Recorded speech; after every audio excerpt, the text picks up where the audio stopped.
Subscribe कीजिए ध्येय IAS channel को और बेल आइकन को दबाइए लेटेस्ट वीडियो सबसे पहले देखने के लिए।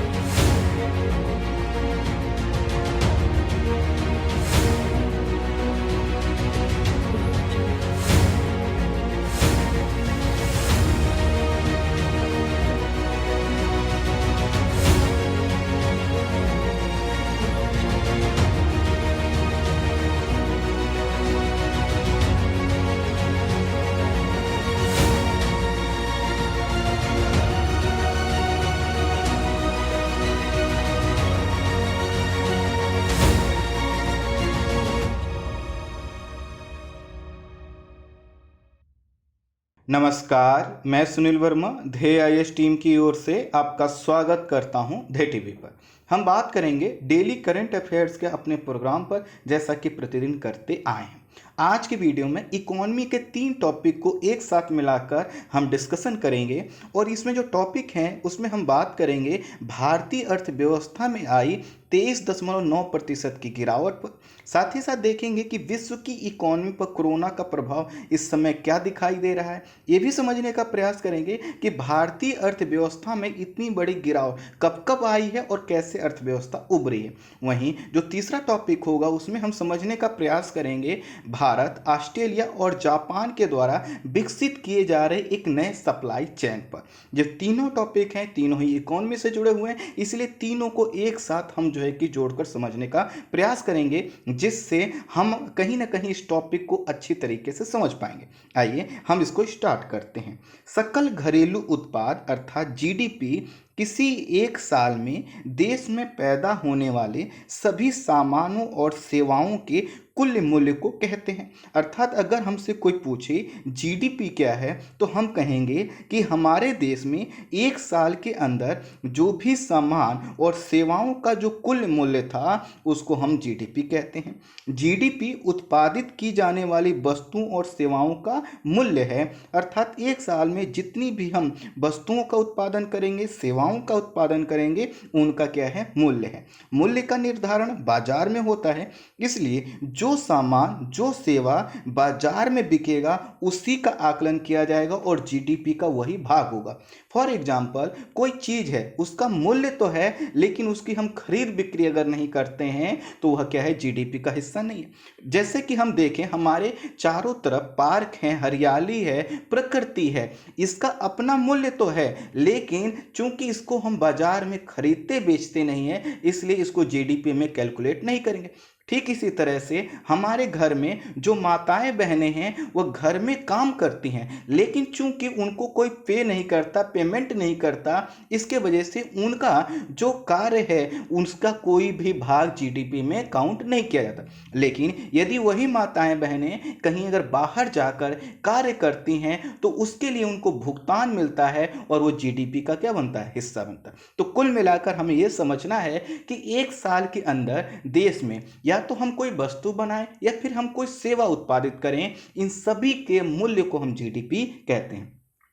जीडीपी के अंतर्गत कृषि, उद्योग और सेवा 3 प्रमुख घटक आते हैं और जो भी यह क्षेत्र हैं कृषि, उद्योग और सेवा में, इन क्षेत्रों में उत्पादन बढ़ने या घटने के औसत के आधार पर हम क्या बताते हैं, जीडीपी बताते हैं। अर्थात अगर कृषि, उद्योग और सेवा क्षेत्र में उत्पादन बढ़ रहा है तो इसको हम क्या कहेंगे, जीडीपी प्लस में है और अच्छी तरह से ग्रोथ कर रही है। जो भी ग्रोथ हो 4%, 5%, 10%, अगर ये इसमें हम कहें कि कृषि, उद्योग और सेवा में उत्पादन नहीं हो रहा है, गिरावट आ रही है, तो इससे हम कहेंगे कि जीडीपी घट रही है। भारत में हर 3 माह अर्थात तिमाही में जीडीपी का आकलन किया जाता है। ये तिमाही कौन सी होती है, अप्रैल से लेकर जून तक, जुलाई से लेकर सितंबर तक, अक्टूबर से जो है कि दिसंबर तक और फिर जनवरी से मार्च तक। और यह कार्य किया जाता है सेंट्रल स्टैटिस्टिक्स ऑफिस के द्वारा।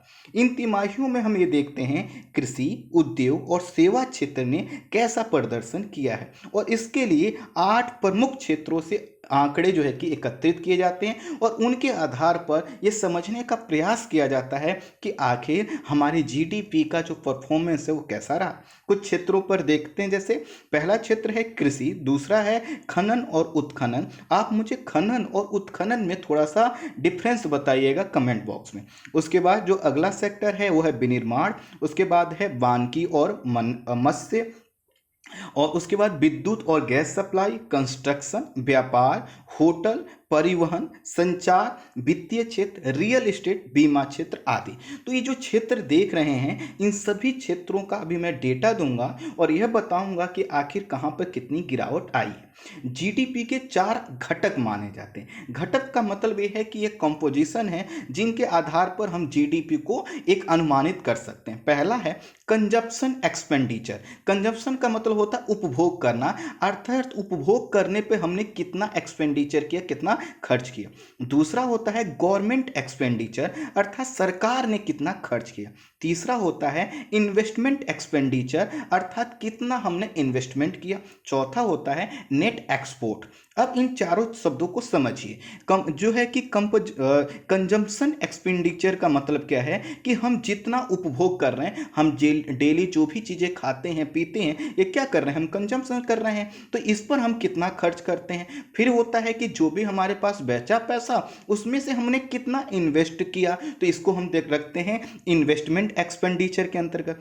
ठीक इसी तरह से सरकार भी समय समय पर खर्च करती है जिससे लोगों को रोजगार मिलता है, इसको बोलते हैं गवर्नमेंट एक्सपेंडिचर। और ठीक इसी तरह से हमारा देश और हमारे देश के व्यापारी क्या करते हैं, जो आयात और निर्यात करते हैं, तो इन दोनों का जो अंतर आता है उसको बोलते हैं नेट एक्सपोर्ट। मान लीजिए हमने 100 रुपये का निर्यात किया, 50 रुपये का आयात किया, तो हमारा जो वैल्यू आएगा वो 50 रुपये हमने क्या किया, ज़्यादा कमाया, तो इसी को बोलेंगे नेट एक्सपोर्ट। तो इस तरह से हम अगर जीडीपी को समझें तो हमें क्या पता चला कि हम और आप जो उपभोग कर रहे हैं, जो सरकार खर्च कर रही है, जो हम और आप और सरकार जो निवेश कर रही है, और साथ ही साथ जो हम एक्सपोर्ट कर रहे हैं, इनके आधार पर हम जीडीपी को अनुमानित कर सकते हैं, उसको नाप सकते हैं। जीडीपी शब्द का प्रयोग अर्थशास्त्री साइमन कुजनेस के द्वारा 1934 में अमेरिकी कांग्रेस के सामने किया गया था।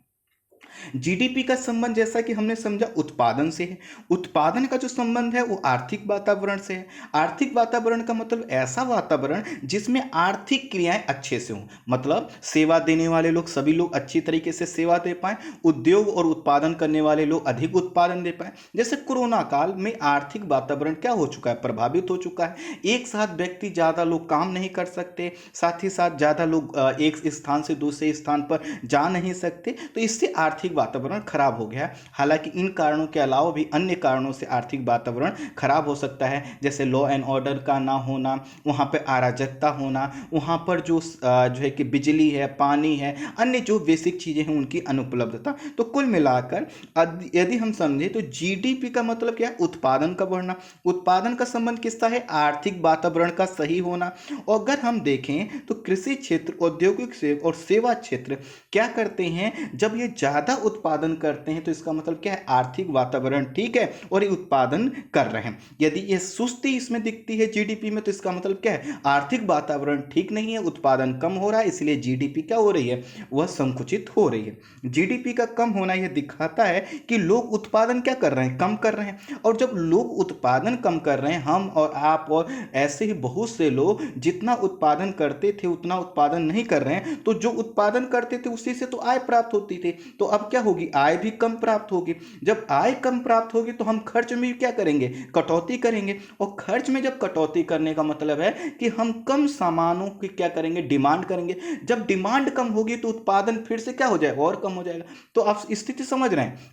अभी कंडीशन समझिए कि पहले हम 100 लोग काम करते थे, अब 100 में से 10 ही लोग काम कर रहे हैं और 10 लोग में पूरा वो रोजगार नहीं कर रहे हैं। तो जो 100 लोगों में से 10 लोग काम कर रहे हैं, 90 लोग तो काम ही नहीं कर रहे हैं। धीरे धीरे वो क्या करेंगे, काम जो वह अपनी जो खरीदने की क्षमता थी उनकी कम होगी, पैसा तो उन्होंने स्टोर करके रखा नहीं है, तो इससे क्या करेंगे, वो डिमांड कम करेंगे। जब वो डिमांड कम करेंगे ना, तो हम जब 10 लोग काम कर रहे हैं, ये लोग भी, इनकी भी नौकरी क्या पड़ जाएगी, खतरे में पड़ जाएगी, क्योंकि डिमांड कम है। तो हम प्रोडक्शन करके क्या करेंगे, करेंगे तो कुल मिलाकर एक साइकिल चलती है, और जब ये साइकिल पॉजिटिव वे में चलती है, अर्थात जब उत्पादन अच्छी तरीके से हो रहा होता है तो देश आगे बढ़ता है। अगर संकुचित हो रही होती है तो काफ़ी भयानक कंडीशन क्रिएट हो जाती है।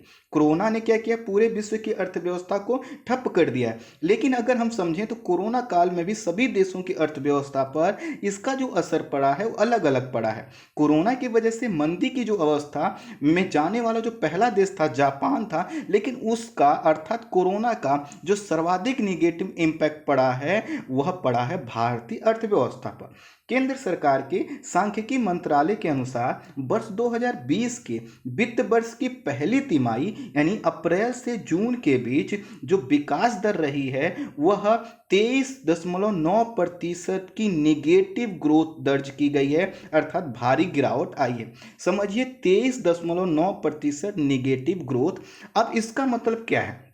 इसका मतलब ये है कि अभी देखिए मैंने क्या कहा कि वर्ष 2020 और 21 का पहला वित्तीय वर्ष, तो पहला वित्तीय वर्ष कौन सा होता है? अप्रैल से जून के बीच में। इसमें जो विकास दर रही है उसमें माइनस में रही है वो, और माइनस में कितना रही है? 23.9%। और जो माइनस में 23.9% रही है, इसका मतलब क्या है? इसका मतलब ये है कि वर्ष जो पिछला हमारा वित्तीय वर्ष था वह कौन सा था? 19 और 20 का। तो पिछले वित्तीय वर्ष की जो पहली तिमाही रही होगी ना, उसमें हमने जितना उत्पादन किया था उसका जो मूल्य था, मान लीजिए हमने 100 यूनिट का प्रोडक्शन किया था और उसका प्रत्येक यूनिट की कीमत 1 रुपए थी, तो 100 यूनिट का प्रोडक्शन किया तो 100 रुपए हुए। तो उसका जो मूल्य था उसके मुकाबले अब जो तिमाही है, जो पहली तिमाही वर्ष 2020-21 की है, इसमें जो हमने उत्पादन किया है उसमें क्या हुआ है? 23.9% की कमी हुई है। फिर से 100 रुपए वाला एग्जांपल लेते हैं। क्या हुआ? 100 लास्ट ईयर हमने 100 यूनिट का प्रोडक्शन किया, प्रत्येक यूनिट की कीमत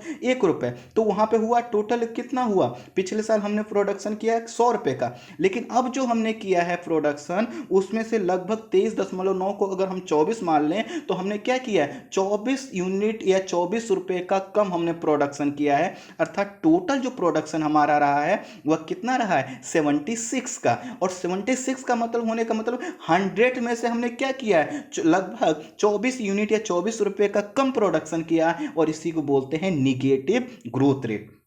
यह पहली तिमाही का आंकड़ा है, अर्थात जो अभी आया हुआ है। आगे अभी 3 तिमाहियां बाकी हैं, इसलिए पूरे साल की स्थिति क्या होगी बस यह अनुमानित है। लेकिन इतना जरूर फिक्स हो चुका है कि यह जो ग्रोथ रेट रहेगी वो निगेटिव रहेगी। कारण क्या है कि यह जो 23.9% की निगेटिव ग्रोथ आई है यह बहुत ज़्यादा है। इसको हमें कवर करने के लिए 1-2 साल का समय लग सकता है। अगर यह तब है जब सभी चीज़ें सुचारू रूप से चलने लगे, अदरवाइज मैं आगे चल के आपको बताऊंगा भारत में मंदी तक की कंडीशन क्रिएट हो गई है। खैर आगे बढ़ते हैं। इससे पहले अगर हम निगेटिव ग्रोथ रेट को देखें तो हमें मिला था निगेटिव ग्रोथ रेट जो इससे पहले था वो था 1979 और 1980, अर्थात 1989 और 80 में क्या हुआ था? हमने गिरावट देखी थी, और उस समय जो गिरावट निगेटिव में हुई थी वह -5.2% थी। सोचिए केवल -5.2% थी और उसको हम गिरावट समझे, लेकिन इस समय जो गिरावट आई है 23.9% की निगेटिव ग्रोथ रेट आई है।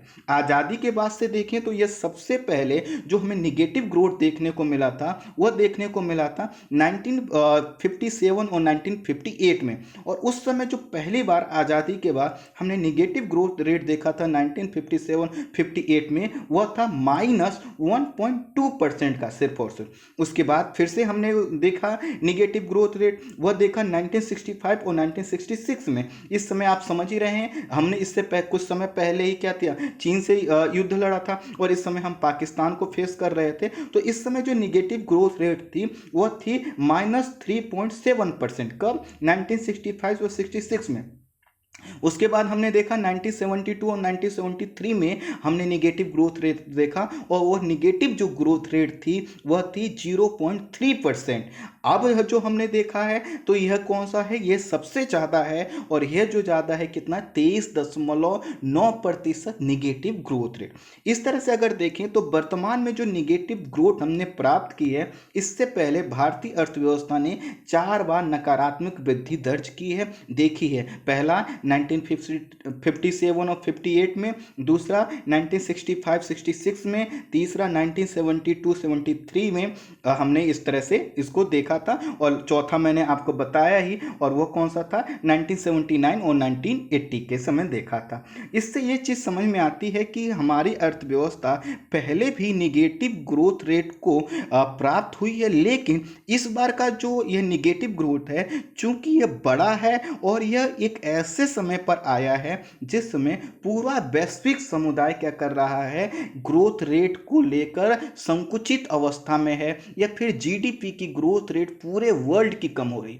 अब एक चीज मैं इसको जो समझाना चाहता हूँ ये है कि जब देखिए होता क्या है कि सिर्फ आपके देश में अगर इकोनॉमी की ग्रोथ रेट कम रहती है, निगेटिव में रहती है, इसका मतलब क्या है कि पूरे विश्व में कंडीशन ठीक है। तो यदि आप उत्पादन ज़्यादा कर लेंगे किसी समय और उसको बाहर बेच देंगे, तो आपको अच्छी खासी आय हो जाएगी और आपकी निगेटिव जो ग्रोथ रेट है वो पॉजिटिव में बदल सकती है। क्यों? क्योंकि जब निगेटिव ग्रोथ रेट घरेलू मार्केट में है तो वहां घरेलू मार्केट में तो लोग कम खरीदेंगे, लेकिन कम से कम अगर बाहर के देशों में पॉजिटिव ग्रोथ रेट है तो वहां पे लोगों की खरीदने की क्षमता बची हुई। लेकिन वर्तमान समय में हम क्या देख रहे हैं कि इंडिया में पहले से ही निगेटिव ग्रोथ रेट है और उसके साथ पूरे विश्व में भी है। तो ना अगर हम सामान का ज्यादा उत्पादन करेंगे, ना तो इंडिया में बिकेगा ना बाहर बिकेगा, और इस तरह से क्या होगा कि सामान का उत्पादन नहीं होगा। सामान का उत्पादन नहीं होगा तो फिर से क्या होगा, ग्रोथ रेट अर्थात जो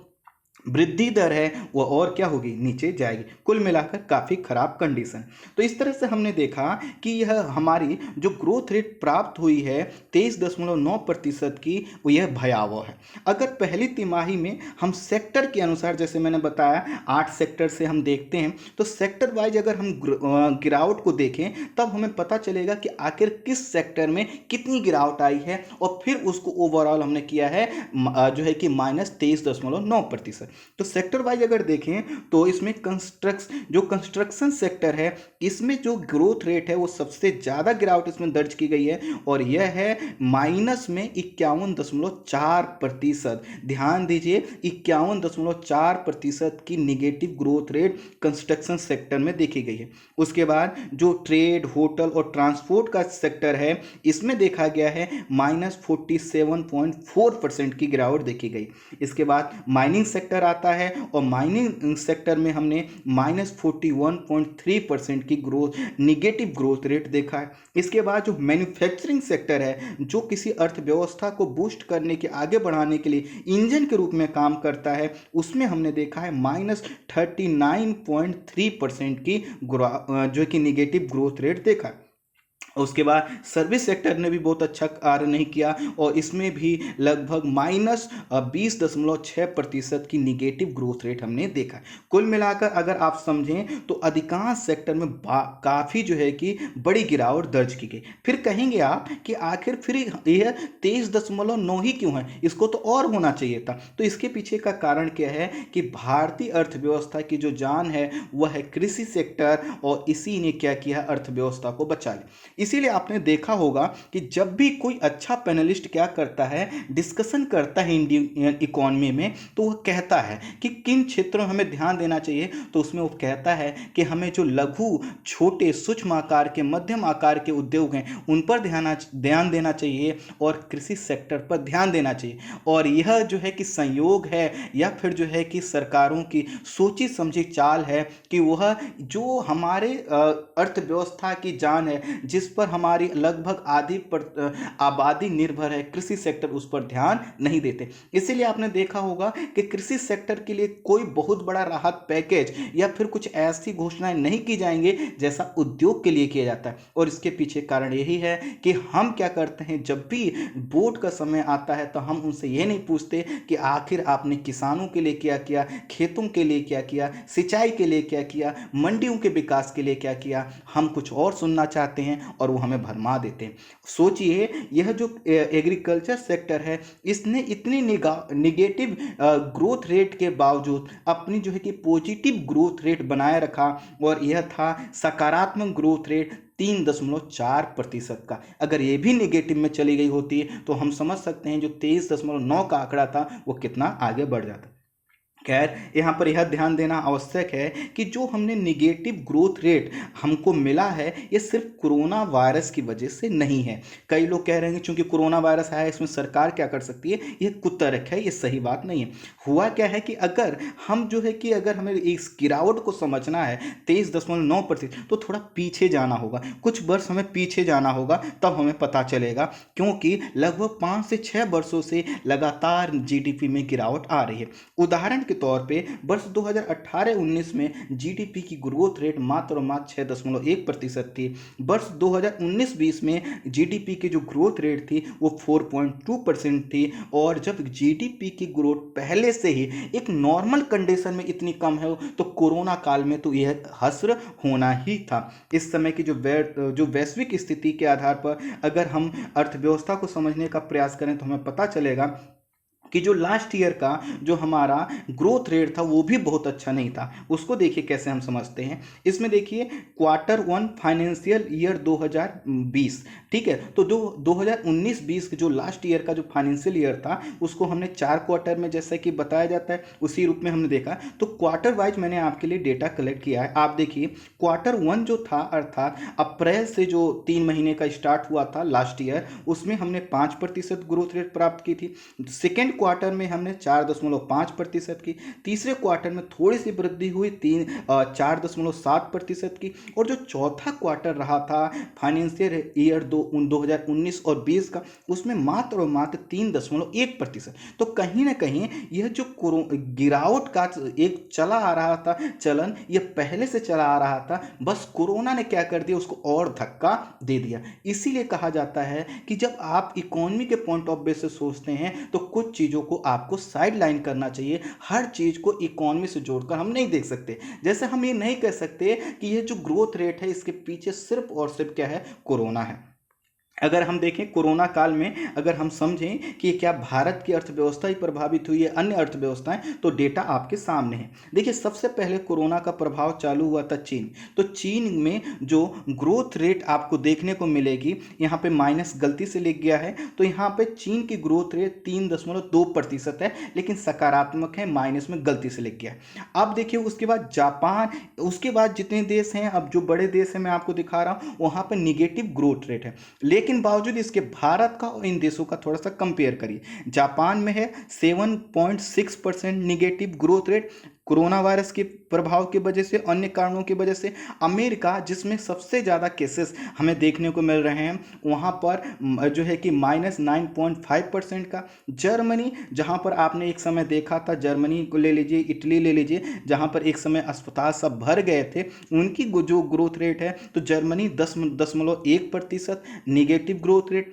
Canada 12% negative growth rate. Italy 12.4% negative growth rate.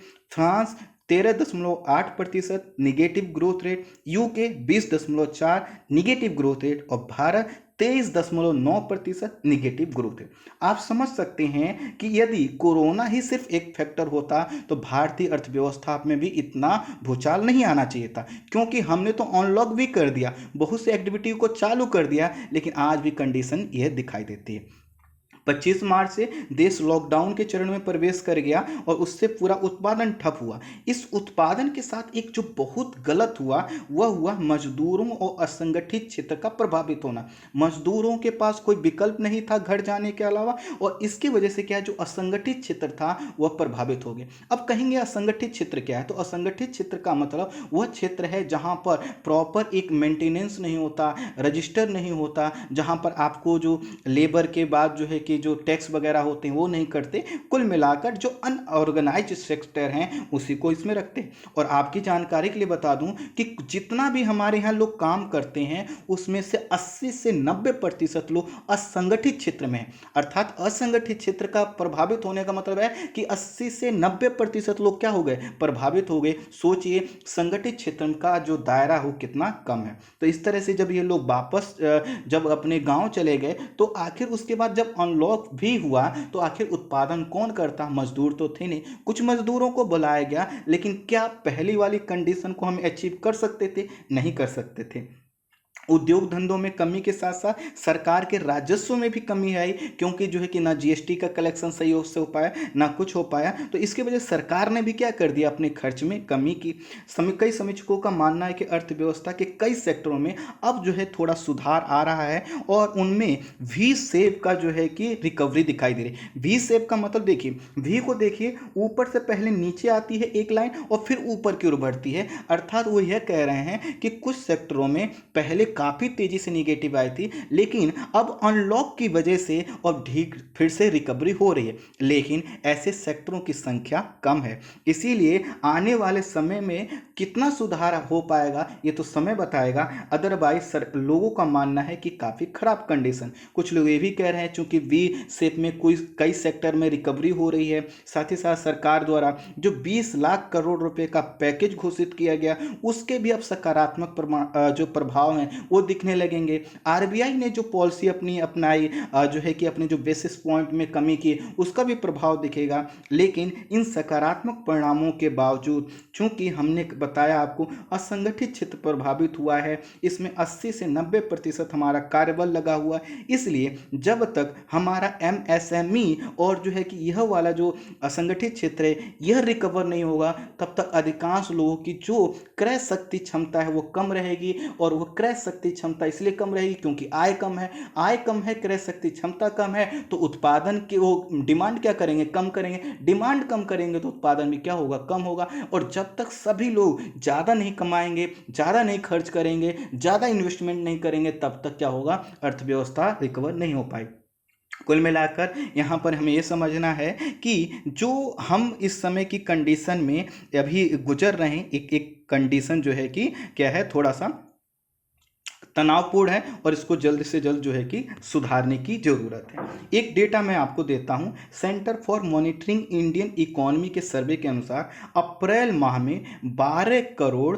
15 lakh लोग बेरोजगार हो गए। ध्यान दीजिएगा, अप्रैल माह में 12 करोड़ 15 लाख लोग जो है कि बेरोजगार हो गए।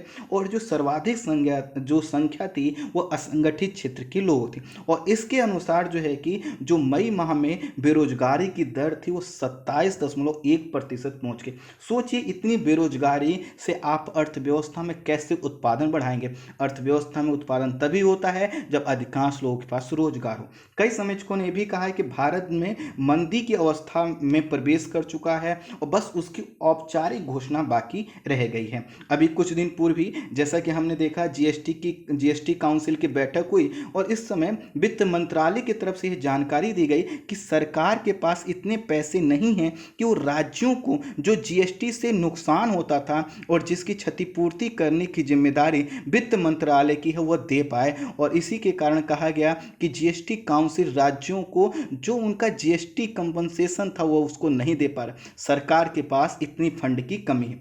अब प्रश्न ये भी है कि आखिर जब हम मंदी की अवस्था में प्रवेश कर चुके हैं जिसकी औपचारिक घोषणा अभी होनी बस बाकी है, इसका क्या अर्थ होता है। तो मंदी या रिसेशन का मतलब लगातार 2 तिमाही में निगेटिव ग्रोथ रेट है। अब जैसा कि एक पहला जो हमने फाइनेंशियल ईयर देखा इसमें निगेटिव ग्रोथ रेट आई, चूंकि आने वाला जो हमारा फाइनेंशियल ईयर है वो भी चल ही रहा है, उसकी भी ग्रोथ रेट निगेटिव आएगी। हम उम्मीद करेंगे इतनी ना आए या फिर वो पॉजिटिव में आए, लेकिन जो डेटा आएगा वो हो सकता है निगेटिव में हो। तो इस तरह से अगर देखें तो हमें पता चलेगा कि हमारे आने वाला जो समय है उसमें निगेटिव ग्रोथ रेट रहेगी और इस तरह से देश मंदी के दौर में प्रवेश कर चुका है यदि हम इस पैमाने को माने। साल दर साल यदि निगेटिव ग्रोथ रहती है तो इसे गंभीर मंदी कहते हैं। अर्थात मान लीजिए 2 फाइनेंशियल ईयर या 2 क्वार्टर ईयर की बात थी, अर्थात जो 2 वित्तीय तिमाही तक अगर रहे तो कोई बड़ी बात नहीं, लेकिन यदि ये लंबा खिंचेगा तो इसको कहेंगे गंभीर मंदी। और जब गंभीर मंदी भी लंबी खिंच जाती है तो इसको जानते हैं हम डिप्रेशन के नाम से। जैसे आपने 1930 के डिकेड का जो डिप्रेशन का काल है उसको जानते हैं और उसी समय जैसी कंडीशन अभी भी क्रिएट होने लगी। अब भारत और विश्व की अन्य जो प्रमुख अर्थव्यवस्थाएं हैं उनके सामने चुनौती है कि कैसे इस अवस्था से उबरते हैं। चीन उबर चुका है, उसकी ग्रोथ रेट अब धीरे धीरे बढ़ रही है। चुनौती है यहाँ पर भारत के सामने, अमेरिका के सामने, यूरोपीय यूनियन के देशों के सामने, ऑस्ट्रेलिया के सामने, जापान के सामने कि कैसे वह अपने आप को रिकवर करते हैं। कुल मिलाकर यदि अभी देखें तो हमें यह पता चला कि यह जो आंकड़े आए हैं इसमें आगे चलकर सुधार होगा, लेकिन कितना होगा कह नहीं सकते। सुधार की उम्मीद करते हैं, लेकिन चुनौतियां बहुत हैं। चुनौतियां देखिए कैसे ज़्यादा हैं, और जिनके आधार पर मैं ये कह रहा हूं कि आने वाले समय में भी हमारी जो ग्रोथ रेट है वो कम रह सकती है। पहला है जो खपत में गिरावट आई है, चाहे आप ऑटो सेक्टर ले लीजिए, टिकाऊ वस्तुएं ले लीजिए, रियल इस्टेट अर्थात घर बने हुए हैं, कोई खरीद नहीं रहा, गाड़ियां को खरीद नहीं रहा, पैसे नहीं है, लोग अपनी बेसिक चीज़ों को पूर्ति करेंगे कि इन चीज़ों को। तो कुल मिलाकर खपत के जितने भी अधिकांश सेक्टर थे उन्हें, अब आप ये मत कहिएगा अमेजन और फ्लिपकार्ट पे लोग इतना शॉपिंग कर लेते हैं, क्योंकि अमेजन और फ्लिपकार्ट का आप कुछ सामानों को देखते हैं, उसका मतलब बिल्कुल ये नहीं है कि अर्थव्यवस्था सही से चल रही है, एक तरह का कुतर्क होगा। खैर, दूसरा जो है कि पहला तो खपत में गिरावट है, दूसरा बैंकों द्वारा जो कर्ज दिया जाता है, ऋण दिया जाता है, उसमें अब वो बच रहे हैं। उनको ये लग रहा है कहीं हम पैसा दें वो एनपीए में कन्वर्ट ना हो जाए, इसलिए जब लोगों के पास ऋण की कमी होगी, पहले से पैसा नहीं है, तो इन्वेस्टमेंट कहां से करेंगे, ये भी कारण। तीसरा है निर्यात में गिरावट आ रही। निर्यात में इसलिए चूंकि परिवहन बाधित है और साथ ही साथ डिमांड भी कम है, इसके वजह से अब हमारे पास ये भी विकल्प नहीं है कि हम निर्यात बहुत ज़्यादा करके अपनी अर्थव्यवस्था को ऊपर उठा लें। हालांकि निर्यात करने के लिए ब्रांड चाहिए, हमारे पास ब्रांडों की कमी है। उसके बाद देखें तो विदेशी जो निवेश है वो भी प्रभावित हो रहा है, चाहे आप एफडीआई ले लीजिए या फिर एफआईआई ले लीजिए, सभी में क्या हो रहा है, कहीं ना कहीं गिरावट आ रही है। अब सोचिए यदि बाहर से पैसा नहीं आएगा, घर में पैसा है नहीं, सरकार के पास पैसा है नहीं, तो होगा कैसे, काम कैसे चलेगा। चीन से जो बाहर जा रही कंपनियां थी वो भी भारत में बहुत बड़ी संख्या में नहीं आई कि वो सभी कंपनियां यहाँ पे आ जाएं और उसके वजह से अर्थव्यवस्था को गति मिले। तो कहीं ना कहीं हम चीन से बाहर जाने वाली कंपनियों को कम अट्रैक्ट कर पाए, इसके वजह से भी कहा जा रहा है कि अर्थव्यवस्था में अभी संकुचन की स्थिति बनी रही। जो आरबीआई के द्वारा अपनाए जा रहे उपाय थे, उनके जो सकारात्मक उपाय जो परिणाम थे वह नजर अभी नहीं आ रहे हैं। आरबीआई ने कई घोषणाएं की, बैंकों से कहा ऋण दें, लेकिन बैंक अभी बच रहे हैं। इन सभी कारणों से और कोरोना के केसेस जैसे इंडिया में बढ़ रहे हैं, चीन के साथ जैसे तनाव भी बना हुआ, इन सभी को देखते हुए मार्केट प्रभावित है, प्रभावित रहेगा। कम प्रभावित रहे तो ये भारतीय अर्थव्यवस्था के लिए अच्छा है, अदरवाइज हम समझ लीजिए हम लोग मंदी की अवस्था में प्रवेश कर रहे हैं।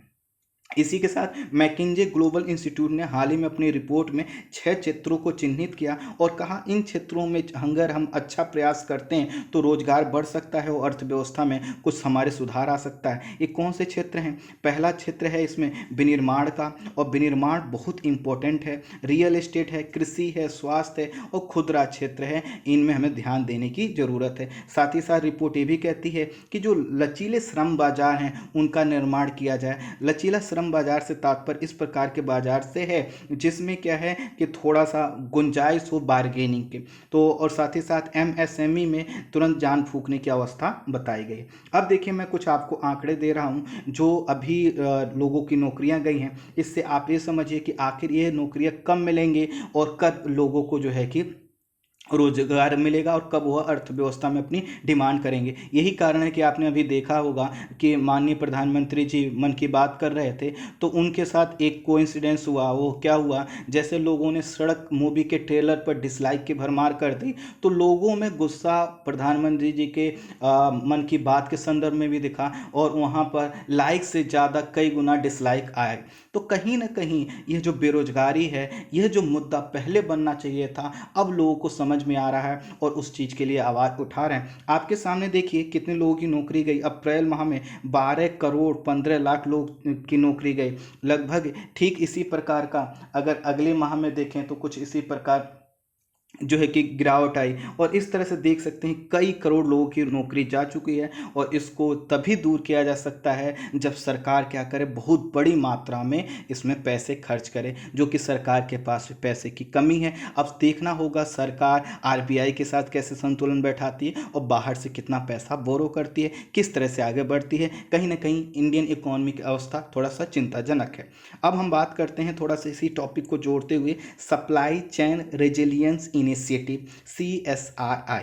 तो सप्लाई चेन रेजिलियंस इनिशिएटिव है क्या, इसको समझने के लिए थोड़ा बेसिक चीज़ें समझिए। किसी वस्तु के निर्माण के लिए कच्चे माल की आवश्यकता होती है, फिर उसे क्या होता है, जो प्रोडक्ट तैयार हो जाता है उसे बाजार तक पहुंचाना होता है। अगर बाजार देश से बाहर है तो उसका मतलब है निर्यात करना होता है। और ये सब किससे होता है, सप्लाई चेन। सप्लाई चेन का मतलब है कि आपको मान लीजिए PP किट बनानी है या फिर कोई जो है कि मेडिसिन बनाना है, तो उसके लिए रॉ मटेरियल चाहिए, उसका ट्रांसपोर्टेशन होना चाहिए, फिर वो बन जाए तो उसको बेचना चाहिए। तो कहीं ना कहीं ये जो पूरा आयात निर्यात होता है, जो व्यापार होता है, एक सप्लाई चेन से जुड़ा होता है। कोविड-19 चीन अमेरिका तनाव के कारण वैश्विक जो आपूर्ति श्रृंखला थी वो बाधित हुई है, प्रभावित हुई है। इस बाधित सप्लाई चेन के प्रति उत्तर में जापान ने सप्लाई चेन रेजिलियंस इनिशिएटिव का विचार कुछ समय पहले प्रस्तुत किया।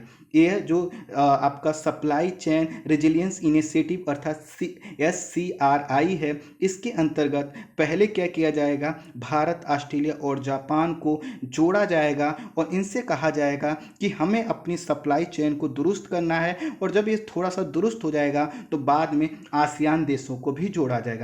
इसका मतलब ये है कि जो सप्लाई चेन रेजिलियंस है वह एक विचार पर काम करता है। ये विचार ये है कि जो भी कोई देश है वह किसी भी सामान की आपूर्ति के लिए किसी एक देश पर निर्भर ना रहे, वह कई देशों पर निर्भर रहे, कई देशों से आपूर्ति मंगाए, जिससे कोई देश यदि आपूर्ति बाधित कर दे तो अन्य देशों को कोई दिक्कत, अर्थात जो आयात करने वाले देशों को दिक्कत ना हो। फॉर एग्जाम्पल, यदि हम कहें कि हम बहुत बड़ी मात्रा में आयात करते हैं चीन से, तो चीन से आयात को हम खुद कम करना चाह रहे हैं, लेकिन सोचिए यदि तनाव बढ़े और चीन कहे कि हम जो सामान आपको भेजते थे हम नहीं भेजेंगे, हमने क्या किया है, दूसरे देशों से सप्लाई चेन मेंटेन नहीं किया है, तो अब हम क्या हो जाए, उस सामान का तो हमारे पास कमी हो जाएगी। ठीक इसी तरह से चीन क्या करता है, जापान को भी सामान बेचता है, ऑस्ट्रेलिया को भी बेचता है और बहुत बड़ी मात्रा में बेचता है। सबके साथ उसका जो है कि जो ट्रेड है वह सरप्लस में है, अर्थात वह पॉजिटिव में है, वो फायदे में है। तो अगर सबको कह दे कि हम नहीं भेज रहे, आपको सामान नहीं दे रहे, तो कहीं ना कहीं उनके लिए तो दिक्कत हो जाएगी। ये दूसरी बात है कि उनका जो नुकसान चीन का भी होगा, लेकिन जो आयात करने वाले देश हैं, आयात तो कोई ऐसे खुशी खुशी में करता नहीं, मजबूरी है। मजबूरी ये है कि हमारे पास उस चीज़ का प्रोडक्शन नहीं है, हमारे यहाँ लागत कम आती है। तो कहीं ना कहीं इसी विचार पर आधारित है कि जो भी हम सामान मंगाते हैं वो किसी एक देश पर निर्भर ना रहें, खास करके चीन के संदर्भ में, और हम अन्य देशों में भी क्या करें, वहां से सामान मंगाएं। इससे क्या होगा, किसी भी देश की एक देश पर निर्भरता नहीं रहेगी। अगर वह अपने जो है कि निर्यात को रोककर आयात तक देश को प्रभावित करने का प्रयास करेगा तो वह नहीं कर पाएगा। जब कोई देश आपूर्ति के लिए किसी एक देश पर निर्भर होता है तो कोई भी प्राकृतिक मान ली घटना हो जाए,